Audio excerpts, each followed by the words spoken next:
ای آنها که اساس قصر عالم بودند،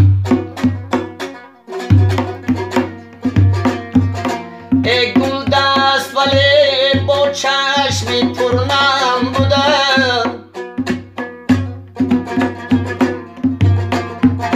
ای افراخته بز منو رمو کن گورهایی،